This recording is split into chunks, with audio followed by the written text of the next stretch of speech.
The tension in courtroom 4B was thick enough to suffocate. Jasmine Carter sat motionless at the defendant's table, her wrists bound by the cold bite of steel handcuffs. The prosecution had built what they believed was an airtight case, the evidence was overwhelming, the witnesses reliable, and the verdict seemed inevitable. A black woman in the wrong place at the wrong time. A scapegoat. A pawn in a game she never agreed to play. But there was something no one in that courtroom knew. Jasmine wasn't just another defendant fighting for her freedom. She wasn't some random woman caught up in a bad situation, a victim of poor decisions or unfortunate circumstances. No, she was something much bigger. A highly trained CIA analyst with access to intelligence that could shatter the very foundation of corruption within the justice system. The men framing her had no idea they had just made the worst mistake of their lives. From the moment they arrested her, Jasmine had been playing along, watching, waiting, collecting information. Every question they asked, every sneer, every fabricated piece of evidence was a thread in the web of deceit they had spun, and she was ready to tear it apart.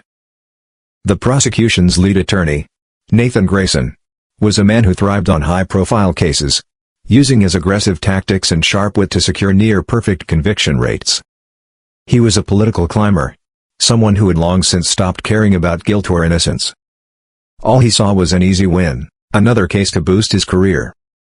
The way he smirked when he glanced at Jasmine told her he thought this would be over in an hour.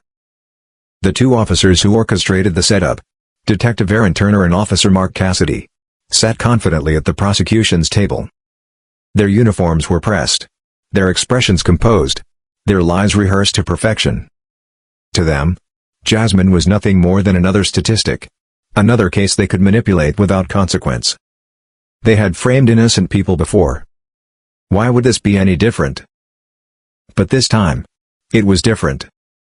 Judge Eleanor Vasquez, a woman with a reputation for meticulous attention to detail, entered the courtroom, her robe flowing behind her. She was tough but fair, someone who didn't tolerate incompetence or deceit. Jasmine made a mental note of that. It might be the one thing that saved her today.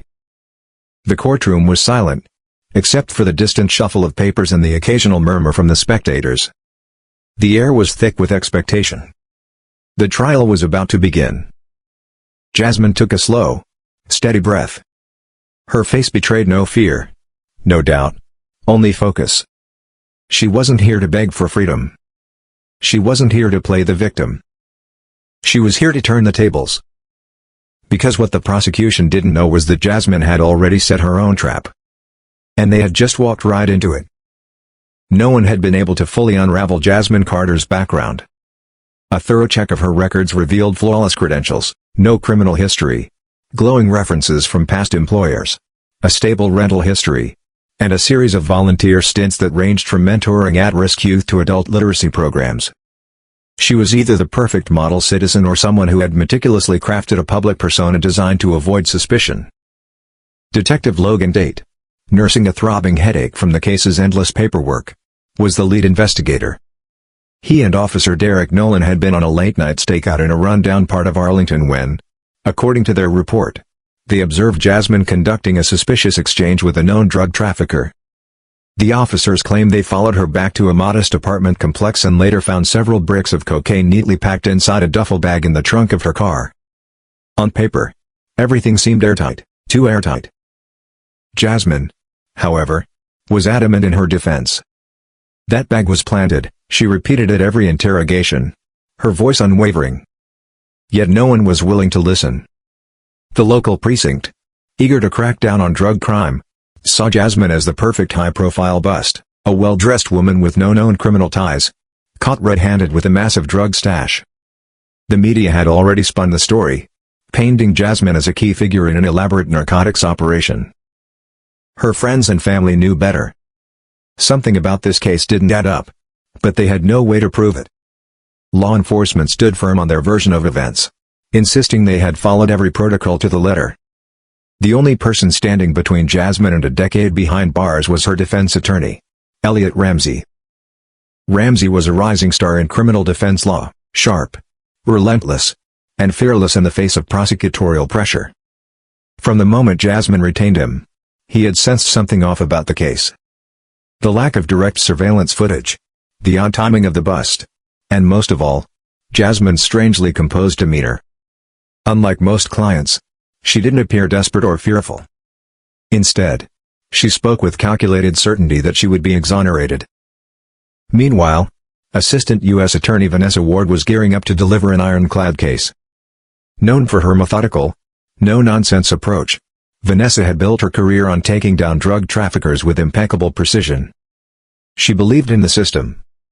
In her mind, cops told the truth, and criminals deserved to be locked away. The idea that the evidence could have been tampered with never even crossed her mind. What no one, not Vanessa, not Ramsey, not even the officers who framed her, could have anticipated was who Jasmine Carter really was. For the past decade, she had served in a clandestine role for the Central Intelligence Agency. She had worked undercover in counterterrorism operations across the Middle East, infiltrated arms smuggling rings in Eastern Europe, and assisted in domestic investigations tied to international security threats. The courtroom was about to become the stage for one of the most explosive revelations in legal history. Deep within the confines of an unmarked facility near Langley, Virginia, Jasmine Carter had built a reputation that few could rival. She wasn't just another government analyst, she was a brilliant intelligence strategist, a woman who could seamlessly blend into any environment. Even within the CIA's highly classified corridors, her true identity was concealed. Most lower-level personnel had never even seen her face, referring to her only by her alphanumeric code name, S9 Phantom. Now, the carefully constructed secrecy that had shielded her for years was about to face its most severe test. The local police, blinded by their own ambition, had unknowingly ensnared themselves in a battle they couldn't win. In their haste to chalk up another drug bust, they had framed a woman who had the knowledge and resources to dismantle entire criminal networks. Yet, Jasmine was caught in a moral dilemma unlike anything she had faced before. Revealing her true identity could expose not only her cover but also classified CIA operations spanning multiple continents. It wasn't just about clearing her name, it was about national security. However, the alternative was equally devastating.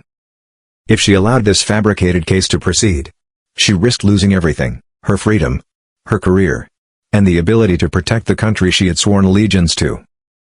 She could only hope that the pieces of the puzzle would align before she was forced to make an irreversible decision. What Jasmine didn't know was that her superiors at the CIA were already aware of her predicament. They had been monitoring the case from the shadows, torn between two options. 1. Intervene to protect their asset, risking exposure and raising suspicions about why a top intelligence agency was suddenly involved in a routine drug trial. 2. Maintain plausible deniability, allowing Jasmine's extensive training to determine her fate. They chose the latter. It was a gamble that would have monumental consequences, especially for the officers who thought they had control over the narrative. And so, in the hushed corridors of the U.S. District Court for the Eastern District of Virginia, the stage was set. This was no longer just a trial, it was about to become a reckoning. Jasmine Carter wasn't just another name on a docket. She was about to make legal history. Growing up in Richmond, Virginia, Jasmine had always been exceptionally bright, a child with an insatiable curiosity about the world. Her mother, Diane Carter, worked long shifts as a trauma nurse, and her father, who had passed away when Jasmine was only 10, had been a journalist who fearlessly pursued the truth. She inherited his unshakable sense of justice and her mother's unyielding compassion. The Carters weren't wealthy, but they were rich in values, hard work, integrity, and a relentless drive to stand up for what was right. Her older brother, Malcolm, had enlisted in the Marine Corps straight out of high school, sending her postcards from around the world, each one sparking a growing fascination with foreign cultures, languages, and clandestine affairs. By the time Jasmine graduated high school, she was already fluent in French and Spanish, with a working knowledge of Arabic. She earned a prestigious scholarship to Georgetown University, where she majored in international relations. It was there that she caught the attention of a visiting professor with deep ties to the intelligence community. Impressed by her sharp intellect, analytical mind, and natural ability to navigate complex political landscapes, the professor recommended her for a highly selective summer internship at a government agency. The name of that agency? She was told never to speak it aloud. The invitation was subtle, yet it changed Jasmine Carter's life forever. It came in the form of a discreet card slipped beneath her dorm room door during her sophomore year at Georgetown University. The message was simple yet cryptic. "If you want to serve your country, we'd like to meet you." At first, Jasmine was skeptical. Why would anyone be interested in recruiting an international relations student with no government background? Yet, her curiosity was undeniable. What followed was a carefully orchestrated selection process, hushed interviews in hidden locations, intensive psychological evaluations, and rigorous background checks. By her junior year, Jasmine was already in the agency's recruitment pipeline, being prepped for something much larger than she could have ever imagined. Upon graduation, she was officially inducted into the CIA and underwent grueling advanced training at Camp Peary, more famously known as the Farm, the agency's top-secret training ground in Virginia. There, she learned the art of stealth, counterintelligence, and operational planning. She trained in signal intelligence, psychological manipulation, and the ability to blend seamlessly into different identities. Her proficiency in multiple languages, French, Spanish, and Arabic, quickly set her apart. Jasmine wasn't just good, she was one of the best recruits in her class. Her first assignments were low-level intelligence gathering, but even then, her natural instincts proved invaluable. Senior operatives quickly recognized that she could not only analyze intelligence but also operate undercover if necessary. Her role soon evolved from behind-the-scenes analysis to active field operations. Jasmine built an international network of contacts, infiltrated dangerous extremist groups, and played a crucial role in negotiating with a foreign intelligence asset on the brink of defecting. She had even been instrumental in preventing a terrorist plot before it could materialize. But this life came at a cost.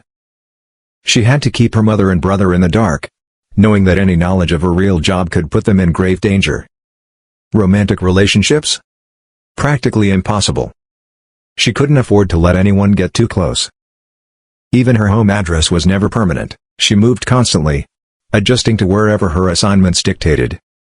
She had no fixed identity. To the outside world, she was just a quiet woman with a passion for community service, someone who blended into the background effortlessly. But behind the scenes, she was one of the CIA's most valuable operatives. One lesson had been drilled into her from the very beginning: intelligence work was about sacrifice. Yet, nothing could have prepared her for the moment when her double life collided with her civilian existence in the worst possible way. It started subtly. Weeks before her arrest, Jasmine noticed a shadow trailing her movements, specifically, Officer Derek Nolan. She had initially dismissed it as paranoia, the kind of jitters that came with living multiple lives. But the timing was suspicious. She had just returned from a classified mission in West Africa, where she had been investigating an extremist cell with direct links to a major drug smuggling operation within the U.S. while she wasn't actively involved in domestic busts. The intelligence she gathered had pointed to the infiltration of law enforcement agencies by corrupt factions. What she didn't expect was for that corruption to land directly at her feet. One evening, Jasmine was heading home when she spotted Nolan sitting in an unmarked squad car near her apartment. At first, she assumed he was on a routine patrol. She was wrong. They weren't watching a suspect. They were watching her. And she was about to find out why. At first, Jasmine Carter dismissed the feeling of being watched as nothing more than paranoia, a natural side effect of living a double life. But the pattern was undeniable. It started subtly. Officer Derek Nolan parked on the corner of her block, engine idling as if he was casually observing the neighborhood. A few days later, she spotted him inside her local grocery store, pretending to examine produce with a little too much interest. She tried to rationalize it, perhaps the police were conducting an ongoing investigation in the area. Then came the night in Alexandria, the night everything unraveled. Jasmine had been in that rundown neighborhood on an off-the-record CIA assignment. Her mission was simple: observe a local informant who had potential intel on a larger criminal operation tied to an international smuggling ring. It was supposed to be purely observational. But the local police had their own operation in play. When Jasmine left and returned to her car, she had no clue that within the hour, she'd be arrested for felony possession of cocaine. Sitting in the cold, dimly lit interrogation room, Jasmine immediately sensed that something was deeply wrong. Detective Logan Tate paced in front of her. His tone sharp. His threats relentless. He spoke about mandatory sentencing, federal charges, and the weight of the law. But Jasmine recognized something behind his eyes, not authority, not confidence, but desperation. She had faced warlords. She had survived counterterrorism operations. She had studied psychological warfare. And what she saw in Tate was a man who was lying. Either he was manufacturing evidence himself, or he was complicit in something much bigger. But Jasmine couldn't let him know that she knew. Not yet. She played the role of the shocked, confused woman, just another civilian caught in a nightmare she didn't understand. It was the only way to buy time. Her first call after the arrest had been to her CIA handler. No answer. She tried again. Nothing. This wasn't a mistake, it was protocol. Every operative knew the rule. If you got caught up in a domestic legal case without prior clearance, you were on your own. The agency would monitor from afar, assessing the risk before deciding whether or not to intervene. Jasmine's fate hung in a precarious balance. With every passing day, she pondered how long she could keep her cover intact before she had no choice but to expose who she really was. As Jasmine arrived at the courthouse for her preliminary hearing, her mind swirled with strategies. She had to find a way to prove her innocence without revealing her CIA identity. But that tension was about to snap. Officers Nolan and Tate had built a perfect case on paper. Jasmine was painted as a seasoned drug trafficker, allegedly linked to dangerous cartels. According to their reports, she had been under police surveillance for weeks. They claimed she had coded conversations with street-level dealers, helped move drugs across state lines, and even operated offshore bank accounts. It was a perfectly orchestrated lie. The truth? None of it was real. But the public didn't know that. The court didn't know that. And worst of all, the evidence had been planted so carefully that it would take more than denial to clear her name. Her arrest wasn't about justice. It was about politics. The mayor was up for re-election, and the police department was under immense pressure to crack down on the city's drug epidemic. The department needed a trophy case. Jasmine, a quiet, unassuming woman with no prior record, was the perfect scapegoat. They thought she was an easy target, someone with no powerful connections, no resources, and no way out. What they didn't realize was that Jasmine Carter's real job wasn't behind an office desk. She wasn't just some random woman caught in the wrong place at the wrong time. She was a covert intelligence officer, trained to dismantle entire criminal networks. And the men who framed her were about to find out just how big of a mistake they had made. Behind the scenes, Detective Logan Tate wasn't just an ambitious cop, he was a man drowning in debt to the wrong people. His silent benefactor? Victor Ferrara. A well-dressed, calculated, and ruthless crime boss, Ferrara operated in the shadows, pulling strings through police departments, politicians, and even federal agencies. His operation was simple: bribe officers to conveniently lose evidence, overlook key arrests, and redirect investigations away from his network. For years, Ferrara had flooded money into Tate's pockets, ensuring that his drug empire remained untouchable. But now, the arrangement had soured. Ferrara was tired of the small favors, he wanted something big. Tate needed to deliver a scapegoat to the press. Someone who could take the fall for a fabricated drug operation, someone who would divert attention away from Ferrara's real business. And Jasmine Carter was the perfect one. She was a lone black woman, with no visible connections to power, no criminal history, and no known allies in law enforcement. She had been spotted near Ferrara's street-level dealers, and in Tate's mind, that was enough to paint her as guilty. What he didn't know was that Jasmine wasn't there for a criminal rendezvous, she had been on a covert CIA mission. Once Jasmine was booked and her story didn't fall apart, Tate and Officer Derek Nolan panicked. Her background was spotless. No prior arrests. No links to traffickers. No financial red flags. The only evidence against her was the duffel bag allegedly found in her car. But Jasmine knew one undeniable fact: that bag hadn't been there before. It was planted. Still, Tate refused to back down. He and Nolan doubled down on their deception, forging witness statements, altering police reports, and even tampering with lab tests to make the evidence appear legitimate. The cocaine found in Jasmine's trunk was real, but it hadn't been hers. Tate, however, was cunning enough to create a paper trail that looked solid to his superiors, higher-ups who rarely questioned their own officers. They had done this before, but never with charges this big. As the court date drew closer, both officers found themselves plagued by doubt. For Tate, something about Jasmine's reaction unnerved him. Most innocent people, when facing decades in prison, would be frantic, outraged, maybe even sobbing.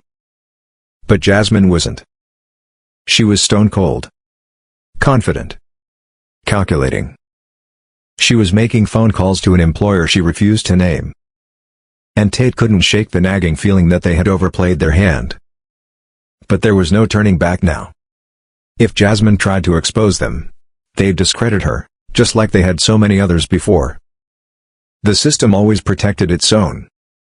While Tate and Nolan continued spinning their lies, Jasmine's lawyer, Elliot Ramsey, was quietly dismantling their case. Though Jasmine refused to disclose key details, Ramsey knew something wasn't right. So he started digging. And immediately, the inconsistencies in the police work were glaring. The timeline didn't add up. The cops claimed Jasmine had been conducting drug transactions at specific locations, but surveillance footage from local businesses showed her somewhere else at the exact same time.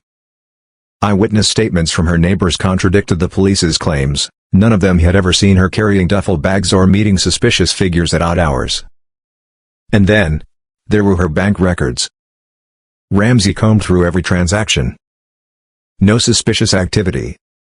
No sudden cash deposits. No offshore accounts.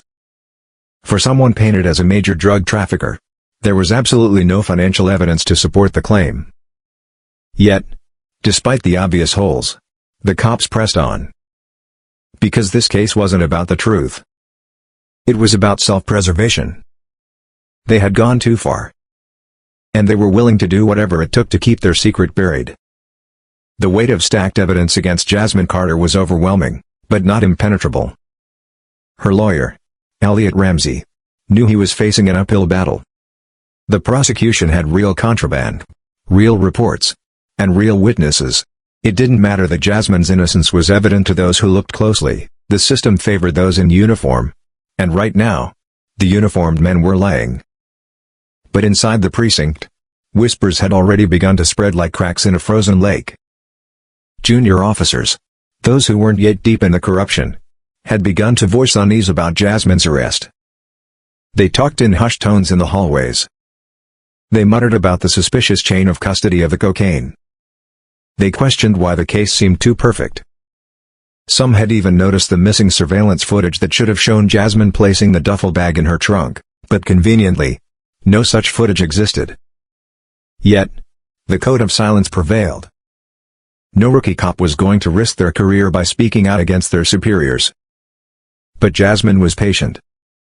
She measured their hesitation, watched their body language, and knew one thing for certain: the illusion the police had built was already beginning to crack. For years, Jasmine had lived in the shadows, protecting the secret of her true identity. Now, ironically, that very truth might be the only thing that could save her. She wanted to exonerate herself without revealing her CIA ties. But if it became impossible to escape the fabricated case through legal means alone, then she would do what she had been trained to do: neutralize a threat. And if that meant dismantling the entire corrupt structure that had framed her, then so be it. 1 week before the trial, Jasmine sat with Ramsey in a cramped, windowless conference room deep in the courthouse's basement. Piles of evidence exhibits were spread across the table. Grainy surveillance photos. Transcripts of police radio transmissions. Chain of custody reports for the alleged narcotics. Ramsey combed through every page, his bloodshot eyes scanning for the faintest inconsistency. "We can argue in front of the judge that the police overstepped by searching your trunk without a proper warrant," he said, rubbing his temples. "It's probable cause they'll argue. But we have to challenge that." Jasmine nodded, her expression unreadable. What about the possibility that these cops planted the evidence? She asked the question without a flicker of emotion, calm, direct, measured. Ramsey sighed. That's a bold claim. Unless we can prove that it was physically impossible for you to have had those bricks in your trunk, we need something solid. Otherwise, it's your word against two officers with eyewitness testimony. Jasmine studied him carefully. She wanted to trust him. But she also knew that revealing her CIA ties could bring far bigger consequences than just clearing her name. It could trigger an internal investigation, one that could keep her tangled in red tape and classified interrogations for months, if not years. She had spent her entire career ensuring that national security remained uncompromised. Now, she had to ask herself, was her freedom worth the risk of exposure? She took a slow breath, then asked, "Remember, if I tell you something in confidence, it's protected by attorney-client privilege, right?" Ramsey leaned forward. "Absolutely." Jasmine paused. For a moment, she considered letting him in on the truth. But she hesitated. Instead, she gave him just enough to keep him moving forward. "There are external factors at play," she said carefully. "I just need you to know that if it comes down to it, I can produce evidence that exonerates me. Trust me. You'll know it when you see it." Ramsey narrowed his eyes at her. She was holding something back, and he knew it. Still, he nodded. He had grown to respect Jasmine's unwavering confidence, though it baffled him at times. "Okay," he said at last. "I won't pry. But we need to be ready for whatever happens next." And Jasmine knew, whatever happened next would change everything. While Jasmine Carter and her lawyer Elliot Ramsey were preparing for every angle in the courtroom, chaos was brewing behind the scenes at the Alexandria Police Department. Officer Derek Nolan was unraveling. The closer Jasmine's defense team got to the truth, the more paranoid he became. He could feel the walls closing in. He knew that one wrong move could expose everything. Late nights at his desk left him feeling trapped, cornered by his own lies. The biggest problem? His phone records. During Jasmine's staged arrest, Nolan had used his personal phone to coordinate the duffel bag's placement with an informant who owed him a favor. If Ramsey ever subpoenaed his call logs, the entire case would collapse. He needed to cover his tracks. So, he took steps to erase any evidence, deleting messages, resetting logs, even switching out his SIM card. But it wasn't enough.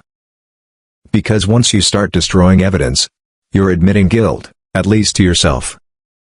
Detective Logan Date, on the other hand, wasn't shaken. He laughed off Nolan's paranoia, telling him to calm the hell down and stick to the story. "We're cops," he reminded him. "As long as we back each other up, she doesn't stand a chance." And that was the truth of the system. Police testimony outweighed everything.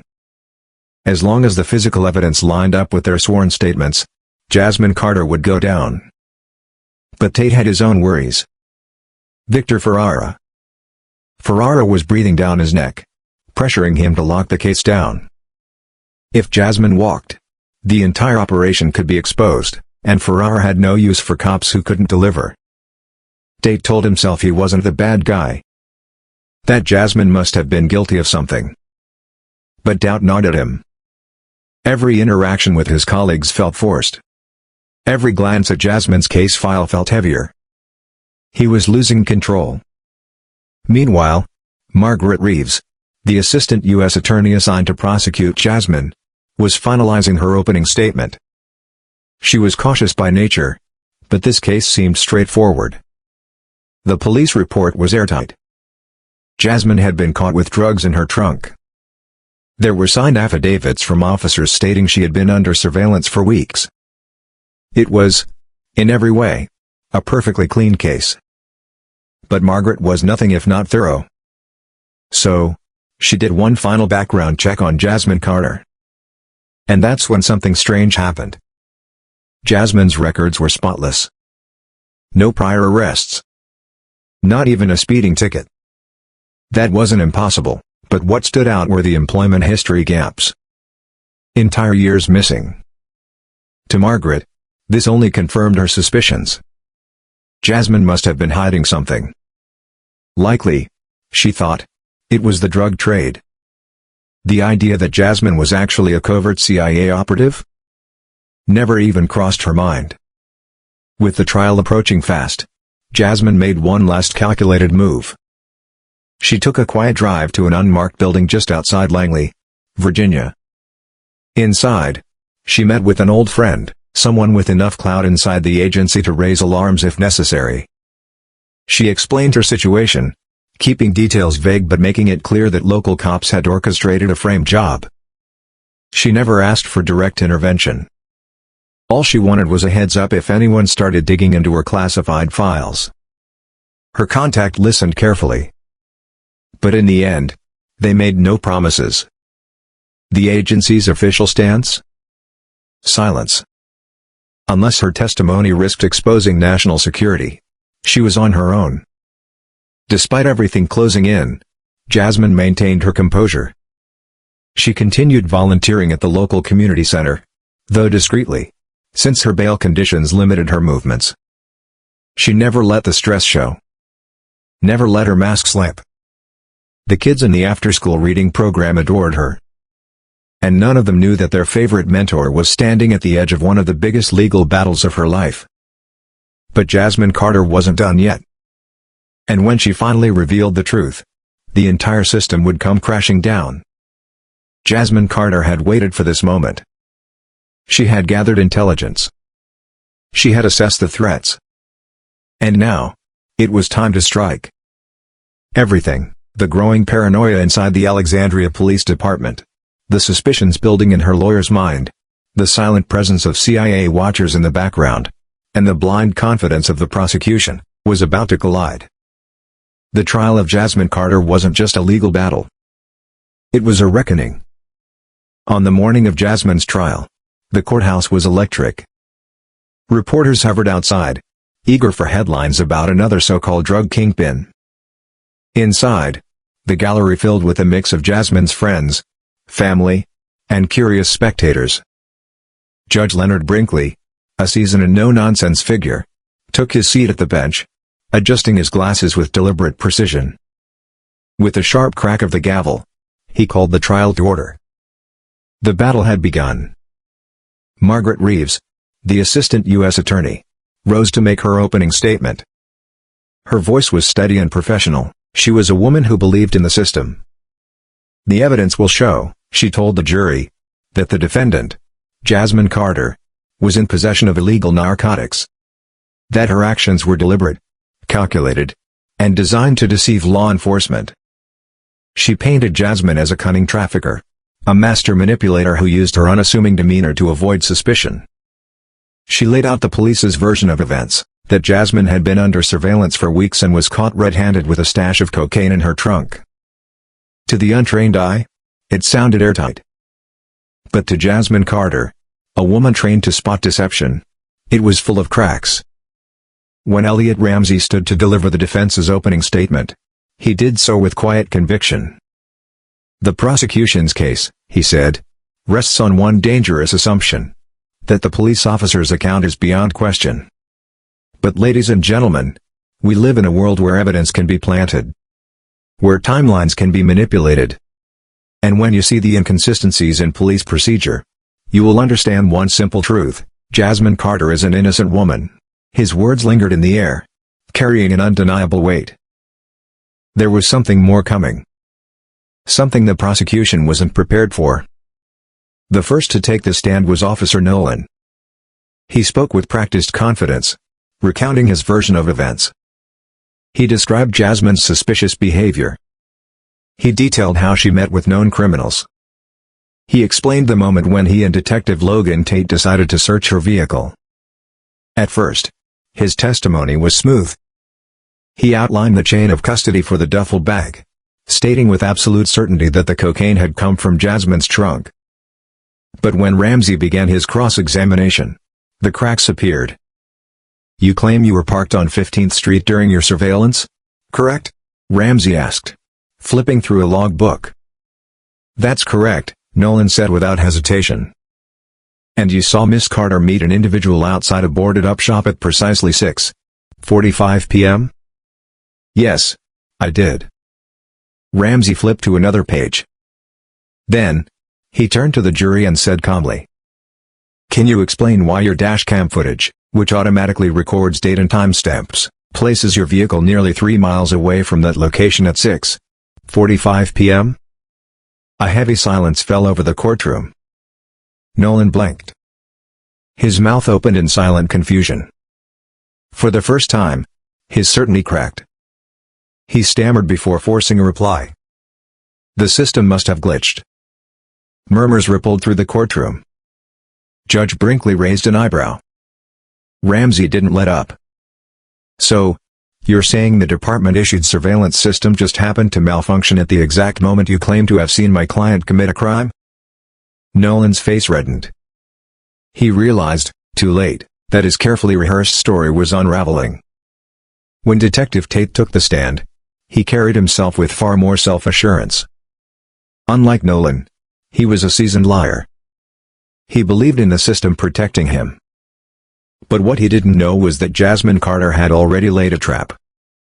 And when it was his turn to speak, he was walking straight into it. Detective Logan Tate took the stand with confidence, repeating the same fabricated story. Jasmine Carter's trunk was searched under probable cause. The duffel bag full of cocaine was found in plain view. Everything had been by the book. But Elliot Ramsey wasn't about to let him walk away unchallenged. Ramsey leaned forward, his voice calm but sharp. "Detective Tate, you claim the drugs were in plain view. Are you aware that my client's trunk was locked?" Tate shifted slightly in his seat. "Yes, but..." "Then how exactly?" Ramsey interrupted. "Can something be in plain view if you had to pry the trunk open with a crowbar?" The courtroom fell silent. Tate's jaw clenched. "She was a flight risk," he said stiffly. "We needed to secure the contraband before she could flee." Ramsey raised an eyebrow. "Was my client inside the car at the time?" "No," Tate admitted. Ramsey's voice took on a sharper edge. "Then tell me, Detective, how exactly was she going to flee, if she wasn't in the car?" A wave of murmurs rippled through the jury. Tate's face tightened in frustration. For the first time, his control over the narrative was slipping. Assistant U.S. Attorney Margaret Reeves quickly stood up, trying to redirect attention away from the defense's attack. She reinforced the credibility of sworn police officers. She reminded the jury that law enforcement officers risk their lives daily to uphold the law. But the jury had already seen two glaring cracks in what should have been an airtight case. Some jurors stole glances at Jasmine, some with concern, others with curiosity. For the first time, they began to question how she fit into this. Meanwhile, Jasmine sat still, taking occasional notes, her expression unreadable. But inside, she felt something shift. Ramsey was doing exactly what needed to be done. Discredit the police narrative. Yet, Jasmine knew one thing. Discrediting the cops wouldn't be enough. There was one undeniable issue. The drugs were real. The documented chain of custody backed the prosecution's claim. The official lab results confirmed the substance was pure cocaine. Without an alternative explanation for how those drugs ended up in her trunk, the jury could still convict her, even with the doubts about the police. And Jasmine knew it. Throughout the day, Jasmine felt Detective Tate's eyes on her. At first, his gaze was full of contempt, but there was something else buried underneath. Fear. He knew he was losing control of the case. But Jasmine also noticed someone else in the courtroom that made her blood run cold. Victor Ferrara.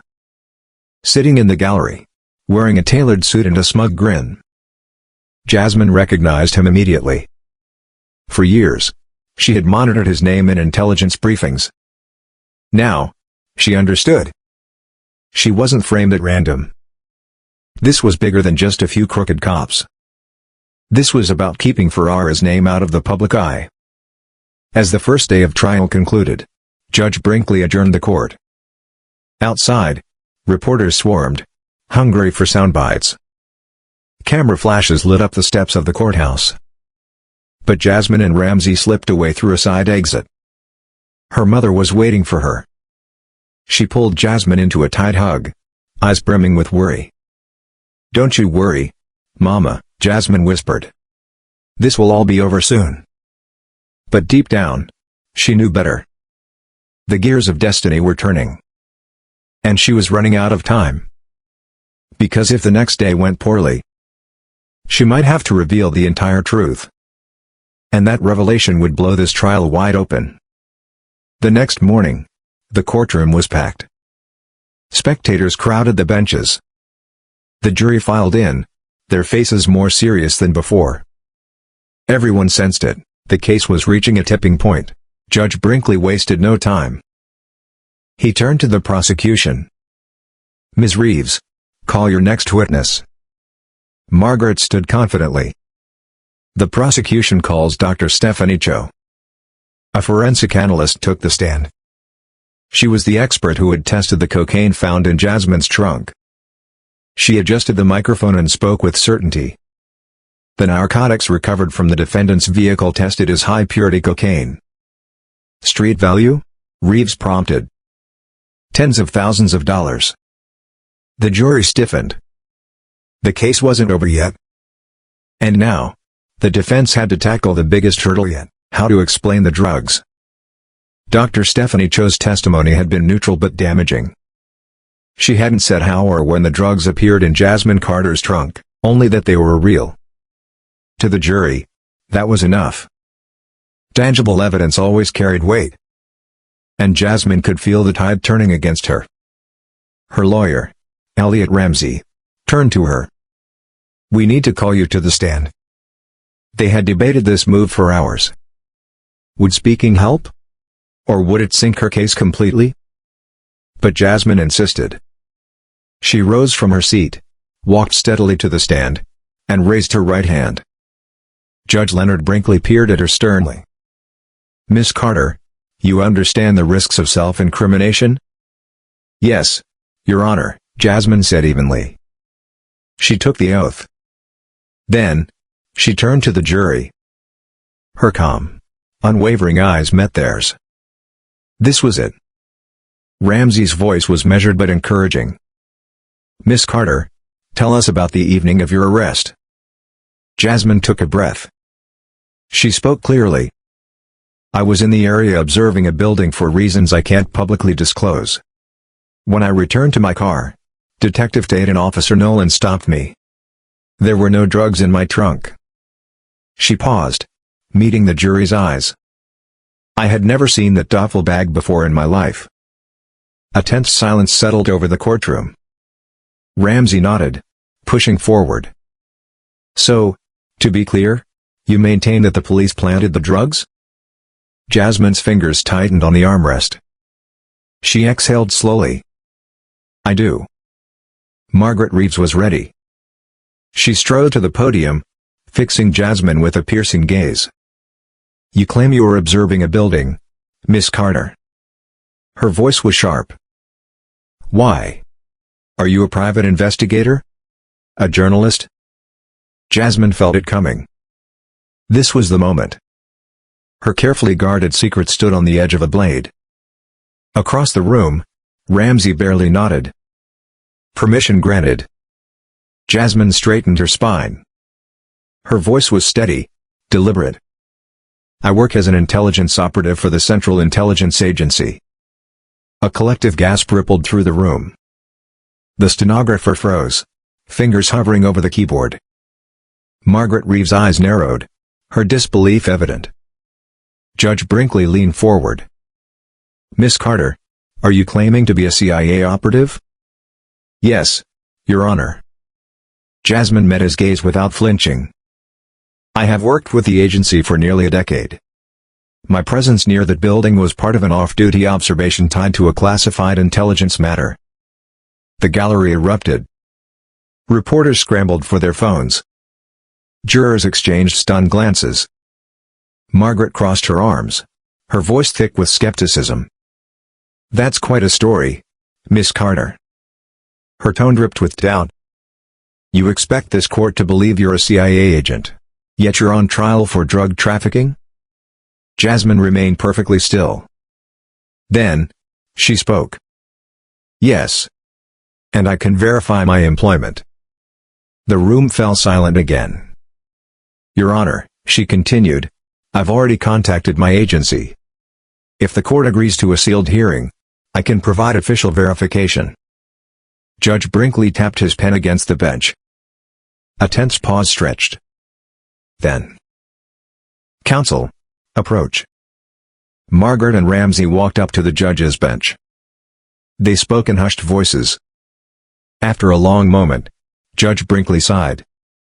He turned to the court. I am granting an in-camera review of Miss Carter's credentials. A storm of whispers flooded the courtroom.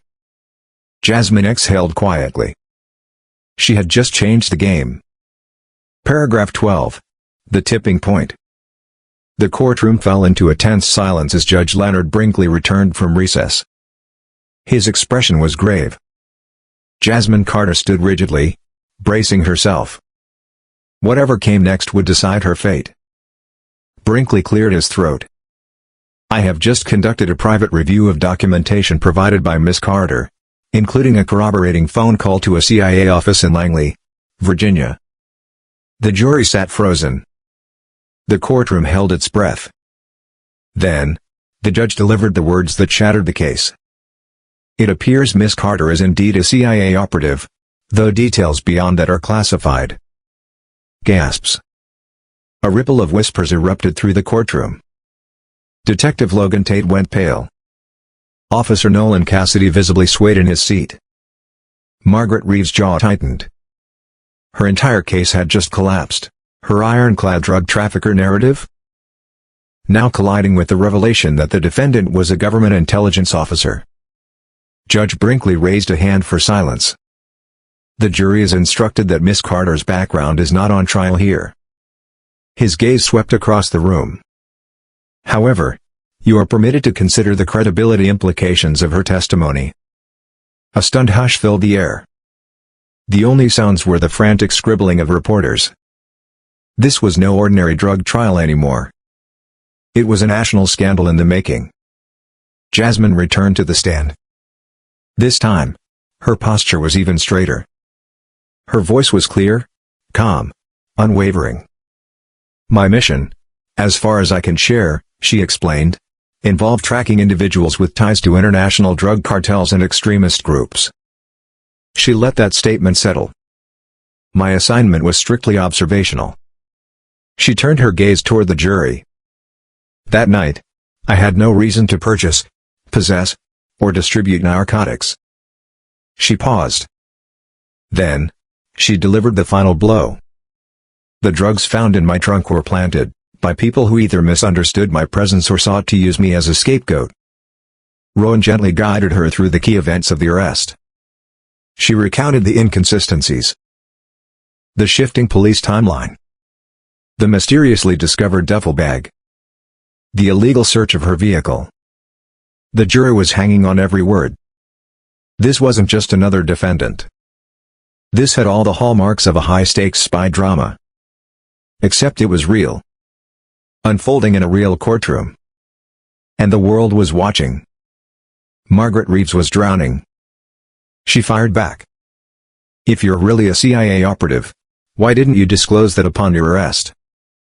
Jasmine met her gaze without flinching. Because the CIA requires its agents to maintain cover unless explicitly authorized. A beat of silence. Then, she delivered the final cut. And given how quickly the police moved to charge me, I didn't trust local law enforcement. The jury absorbed that. A wrongful felony conviction had nearly cost a CIA operative her freedom. And now, the real question wasn't about drugs anymore. It was about whether two police officers had perjured themselves to frame an innocent woman. Jasmine locked eyes with Detective Tate across the courtroom. She saw it. Buried beneath his anger. Fear. Not fear of her. But fear of what he had set in motion. A chain reaction that couldn't be stopped. Because the truth was out. And there was no turning back. The next morning, Chaos erupted at the courthouse. The case had gone beyond local news. Now, national media outlets flooded in. The scandal was too big to ignore. A CIA agent versus corrupt cops. Judge Brinkley was furious. He fended off media inquiries, warning all parties against leaks. But the public's curiosity was insatiable. Margaret Reeves, desperate to salvage the case, tried to pivot. But no strategy could change the simple, undeniable fact. They had framed the wrong woman. The courtroom was in chaos. The moment Officer Mia Delgado spoke, everything changed. The jury, the judge, the spectators. Everyone realized this wasn't just another case. Margaret Reeves had spent weeks painting Ebony as a criminal mastermind. Now, that entire narrative was falling apart. Why would a CIA operative risk her career, clearance, and life to run a drug operation? The jury couldn't reconcile it. Rowan seized the moment. "Your Honor, we recall Miss Carter for a brief follow-up." Judge Brinkley allowed it. Jasmine Carter returned to the stand. She produced heavily redacted CIA documents. Although only portions were shown to the jury, it confirmed she had been engaged in a legitimate intelligence mission the night of her arrest. The jury shifted uneasily. The prosecution's case was crumbling. Then came the day's biggest shock. Rowan called a surprise witness. Officer Mia Delgado. She approached the stand, nervous. Her eyes flickered to Detective Logan Tate and Officer Nolan Cassidy. As she was sworn in, her voice trembled. I have information about irregularities in the case file," Mia began. Her gaze dropped as she swallowed hard. "I overheard Detective Tate talking on the phone about a duffel bag." The courtroom fell silent. Even Judge Brinkley stopped taking notes. He said, "Make sure it's stuffed and placed where we can find it." A collective gasp swept through the gallery. Detective Tate's face turned ghostly pale. Officer Cassidy looked away, beads of sweat forming at his temple. Mia pressed on, her voice steadier. "At the time, I thought maybe it was just police work." She took a breath. "But after seeing Miss Carter's case unfold, I can't stay silent." The gallery exploded. Judge Brinkley banged her gavel. "Order in the court." But the damage was done. Tate glared at Mia with a look that could slice steel. Cassidy hung his head. Rowan leaned in. "Officer Delgado, are you saying Detective Tate orchestrated the planting of narcotics in my client's trunk?" Mia nodded, her hands shaking. "Yes. That's what I believe happened." She looked down. "And there's more." She lifted her chin. "I checked some log entries. There were missing timestamps and discrepancies in the chain of custody." The jury members exchanged uneasy glances. Margaret Reeves went pale. Rowan dropped his final blow. He submitted a last-minute subpoena. Phone record showing calls between Tate, Cassidy, a known associate of Victor Ferrara. The timestamps matched perfectly with Jasmine's arrest. The gallery erupted again. The corruption was undeniable. Tate looked like a man watching his world collapse. Margaret Reeves rose, her voice subdued. "Your Honor, in light of this testimony and evidence, I request a recess.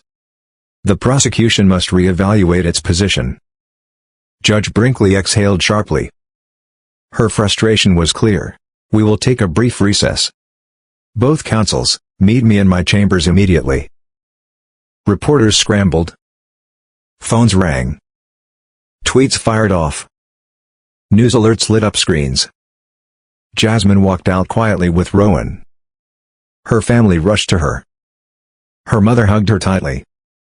"It's almost over, baby," she whispered. Jasmine felt it too. The walls were closing in on her enemies. Justice was coming. And this time, the system wouldn't protect them. Paragraph 14. The verdict heard around the country. The courtroom was electric. Gasps and murmurs filled the air as Margaret Reeves stood stiffly. She exhaled, her voice tense. "Your Honor, the prosecution moves to dismiss all charges against Miss Carter." The gallery exploded into a thunderous chatter. Judge Brinkley banged her gavel. "Order! Order in the court." She turned to Jasmine, her expression unreadable. "Miss Carter, you are free to go." Then, her voice sharpened. "This court will remain in session to address the conduct of Detective Tate and Officer Cassidy." She motioned to the bailiffs. "Bailiffs, detain Detective Tate and Officer Cassidy for immediate questioning." Tate's face drained of color. Cassidy looked like he was about to collapse. Their own colleagues approached them with handcuffs. For the first time, they were on the receiving end of the justice system they had abused. The walls of the courtroom vibrated with the intensity of the moment. Meanwhile, Victor Ferrara slipped out the side door. His face contorted in anger and worry. He knew his name would soon surface. Jasmine watched him go, filing the moment away. Jasmine felt her shoulders tremble. Relief. Anger. Triumph. She spotted Officer Mia Delgado wiping away tears. The burden of her testimony was still heavy. Rowan placed a hand on Jasmine's shoulder. "It's over," he whispered. But Jasmine knew better. Her CIA superiors would have questions. An internal review would follow. She might face consequences for revealing her identity. But it was a small price to pay. Jasmine had been willing to lose everything. Instead, justice had prevailed. She had fought back. And won. As Jasmine stepped outside, reporters swarmed. Microphones. Cameras. Questions. She offered no comment. Just a subdued smile. One that said everything. As she walked, her mind replayed everything. The handcuffs. The fabricated evidence. The trial that exposed the corruption. She silently thanked her father for instilling in her the will to fight injustice. Her mother, for unwavering love. Her training, for teaching her how to stand firm. Behind her, the echoes of a shattered frame-up reverberated. Detective Tate and Officer Cassidy would face indictments. Their reputations were ruined. Their misdeeds laid bare. Justice had finally caught up to them. And Jasmine Carter's name was cleared. By the very system that tried to destroy her. The fallout from Jasmine Carter's case sent shockwaves through the Alexandria Police Department. The public was outraged. How had law enforcement officers, sworn to uphold justice, conspired to frame an innocent woman? Captain Maria Solano, the precinct's commander, faced intense scrutiny. How had this level of corruption slipped through? Press conferences turned hostile, with reporters demanding answers. Meanwhile, Detective Tate and Officer Cassidy found themselves on the other side of the law. Now, they were the defendants. Facing charges of evidence tampering, obstruction of justice, and conspiracy. When pressed for a statement, Tate sneered at the cameras. "I was pressured by powerful forces," he claimed. A thinly veiled reference to Ferrara's influence. Cassidy, visibly shaken, tried to negotiate a plea deal. He was willing to testify against Tate and Ferrara in exchange for leniency. The betrayal within the corrupt ranks had begun. Jasmine became a legend in Alexandria. Though she kept a low profile, her case became a rallying cry. Community leaders hailed her courage. Civil rights groups pointed to her ordeal as proof of systemic failure. But Jasmine, in her characteristic quiet strength, simply told reporters, "I'm just grateful the truth came to light." Behind closed doors, Jasmine faced her superiors. She explained how she was ensnared in a police frame-up while conducting an off-duty observation. The agency wasn't pleased that she had to expose her identity. Some considered it a breach. But her track record spoke for itself. Instead of being dismissed, she was reassigned. Higher-ups valued her resilience. Her unique experience, Surviving an unjust legal battle made her an even more formidable asset. The CIA kept her name out of official press releases. Their public response? We cannot comment on matters involving active intelligence personnel. The crime kingpin behind Jasmine's setup didn't escape justice. The trial had exposed his connections. Bank records and phone logs tied him to multiple bribery and drug distribution cases. Knowing his empire was crumbling, Ferrara tried to flee the country. He never made it. Federal agents intercepted him at a private airstrip. Now, he would face a federal trial, where Jasmine's name was again mentioned. But this time, as part of a sweeping indictment against organized crime. Officer Mia Delgado had risked everything. Her testimony helped expose corruption. But her department turned against her. Some officers gave her the cold shoulder. Others secretly admired her. She became a pariah to some, a hero to others.